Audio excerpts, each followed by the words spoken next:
Hello guys, ഞങ്ങളിപ്പോൾ ഉള്ളത് നാടുകാണിയിലാട്ടോ. മഴ പെയ്തപ്പോൾ ഇറങ്ങിയതാണ്. എന്താ വൈബ് മക്കളെ, വേറെ വൈബ് തന്നെയാണ്. അപ്പോൾ ഈ വൈബ് കിട്ടണമെങ്കിൽ എന്തുവാണെന്നോ, മഴയത്തിൻ്റെ ഇറങ്ങണം. കാണില്ല. പക്ഷെ ഇപ്പം എന്താണ് പറയാനുള്ളത്? അവിടുന്ന് കാണണ്ടല്ലേ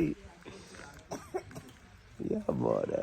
അതാണ്ടാ എന്താ രസം.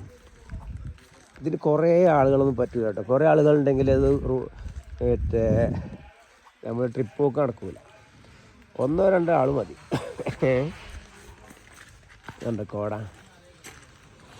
എൻ്റെ അമ്മ, ജീവിതത്തിൽ ആദ്യമായിട്ട് അമ്മാരി കോട കാണുന്നില്ല. My friend, how are you guys? നാടുകാണിയിലാണ് കേട്ടോ. നാടുകാണിയിലെ വൈബ് വേറെ വൈബാണ് മക്കളെ. സേബി എന്ത് തോന്നണു? അടിപൊളി വൈബ്, ഫുൾ കോട, റോഡ് പോലെ നമുക്ക് കാണാൻ കഴിയില്ല ഗൈസ്. ലൈറ്റ് ഇടാതെ പോകാൻ പറ്റില്ല. ഇതൊക്കെ കാണണമെങ്കിലേ മഴയത്ത് ഇങ്ങനെ പോരണം, അല്ലേ ഇതൊന്നും കാണാൻ കഴിയില്ല. വേറെ ലെവലാണ്. വണ്ടികളെ കണ്ട ലൈറ്റ് ഇട്ടാ പോണം. ഫുള്ള് കോട.